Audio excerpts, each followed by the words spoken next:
Welcome back now. From Tinder to Bumble, eHarmony and RSVP. More than 4.5 million Australian singles are looking for love online, and with the endless amount of swiping and scrolling, it seems they have more choice than ever before. Well, now, experts are warning having too many options is actually giving people unrealistic expectations and holding them back from finding true love. Online dating guru Tiffany Villaluz joins us now from Melbourne. Tiffany, great to see you.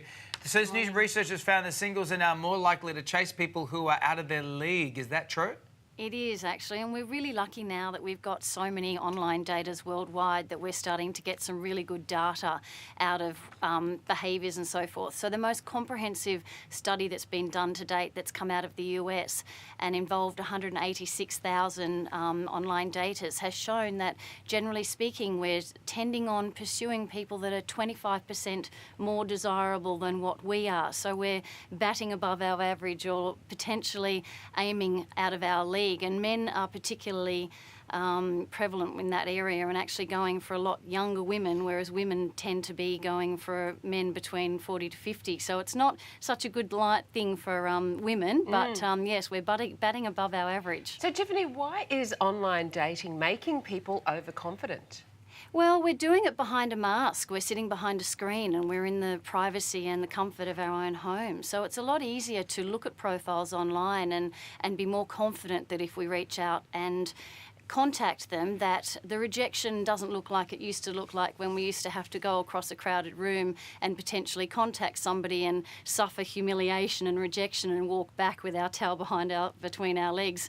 And it's not like that these days, because if you don't get a message back, then it's a lot more subtle rejection, I guess you could say. So it is giving us more confidence and reaching out to those people that we wouldn't normally do so in a personal situation. You're right, and studies have shown online that daters tend to sort themselves into a hierarchy of attractiveness. What does that mean?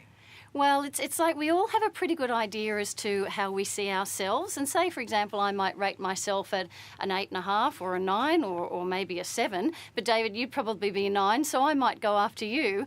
And I'm not going to go... I haven't been a 9 in 27 years. 9.5. I've been a soft 6. 9.5. I've been a soft 6 for about 8. But I wouldn't actually contact people that I thought was potentially below my desirability. So I may not reach out to somebody who I would consider to be a 6.5 or a 7, which means that when you look at some of the stats that have come out, response rates are generally only 10 to 20% anyway, and if you're batting above your average, that's going to reduce the amount of messages that you may get back from somebody. So what's your advice, Tiffany, for singles to boost their chances of finding love online? Sure. Manage your expectations. Look at people more than just a photo. I mean, I've seen that many people on certain websites or apps that they're just swiping left or swiping right. So they're just looking at photos. They're not actually looking at somebody's personality or their interests or their values.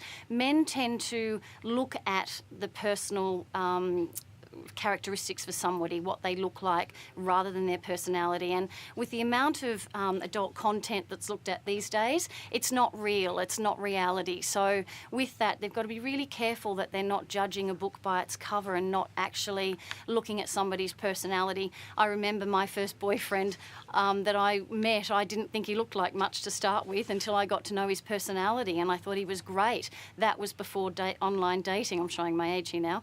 But it's really important to think more about the personality and manage your expectations and think more about interests that might manage yours. And with regards to photos, your looks change over the years, your personality doesn't. So it's love and your heart that you need to fall in love with, not actually looks, because it's all superficial. And a lot of people don't actually put realistic photos up, and that's the scary part. And there's nothing worse than turning up to a date and you look nothing like your profile looked. No, that's exactly right. Well, Tiffany, go Thank you, go to Tiffany's online dating website, datemyfriend.com.au, because she has apparently lots of friends. Thanks, Tiffany. Thank you, Tiffany.